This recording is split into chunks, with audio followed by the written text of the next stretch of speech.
सही बताऊं, उसी चिंतक ने एक स्टोरी लिखी है। राइट नाम का पायलट है, उसका नाम है राइट। राइट नाम का पायलट है, वो पायलट प्लेन उड़ाता है, वो सब करता है। ये है 1953 की बात। कितने साल पहले की बात हुई है? 1900 ईस्वी सन 1953 की बात, 52 की बात। उस समय आज से 70-80 साल पहले कैंसर की कोई दवा नहीं थी। अचानक गले में कुछ इन्फेक्शन हुआ, डॉक्टर को बताने गए, खाना बंद हो गया, पानी बंद हो गया, और डिटेक्ट हुआ, डायग्नोसिस हुआ कि ये तो कैंसर है। अब उस समय कैंसर की दवाई नहीं थी, बराबर, कैंसर की कोई दवाई नहीं। मन में वो डिस्टर्ब हो गया, बस पायलट से उसने रिजाइन कर दिया। अब वो पायलट की फरज पे नहीं है, अब घर पे अकेला बैठा है, दिन में अक्खा दिन मन में वही ध्यान चल रहा है, अब मैं मर जाऊंगा, अब मैं मर जाऊंगा, अब मैं बच नहीं सकता। उस समय कैंसर की स्थिति ऐसी थी, कैंसर का लोग नाम सुन के मर जाते थे, क्योंकि कैंसर की कोई दवाई उस समय कोई शोधकारों ने शोधी नहीं थी, कोई ढूंढी नहीं थी, कोई उसका आविष्कार नहीं हुआ था।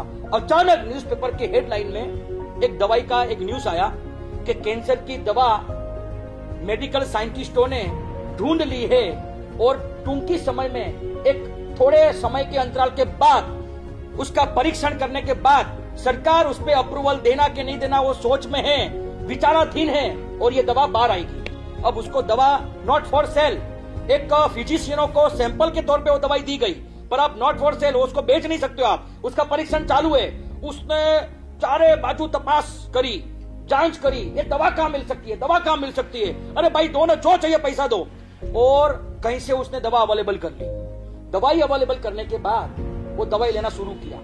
अब उसको ये नहीं पता खाने के पहले लेना, खाने के बाद लेना, दिन में 3 बार लेना, 4 बार, जब मन पड़े वो ले रहा है, जब मन पड़े वो ले रहा है, जब मन पड़े ले रहा है।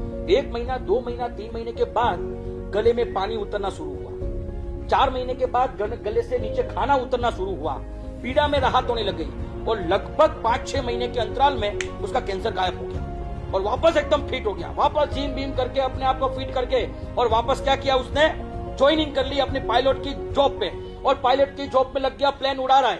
ठीक 20 दिन बाद, जैसे ही पायलट में ज्वाइनिंग हुई, उसके 20 दिन बाद न्यूज़पेपर में हेडलाइन आई, और हेडलाइन में लिखा, जो दवाई मेडिकल साइंटिस्ट ने ढूंढी थी, वो दवा मेडिकल साइंटिस्ट के बाद और हेल्थ ऑर्गेनाइजेशन के जो अपने मेंबर है, उनको ऐसा लग रहा है कि ये दवा काम नहीं कर सकती, ये दवा दूसरे नुकसान कर सकती है। इसकी सारी परीक्षण के बाद एक मेडिकल साइंटिस्टों का और मेडिकल के जो ऑथोराइज पर्सन है, उनका यह मानना है कि यह दवा अब काम नहीं कर सकती, इसलिए सरकार ने इसको दवा को रद्द कर दी है, कैंसिल कर दी है, अब यह दवा नहीं हो सकती।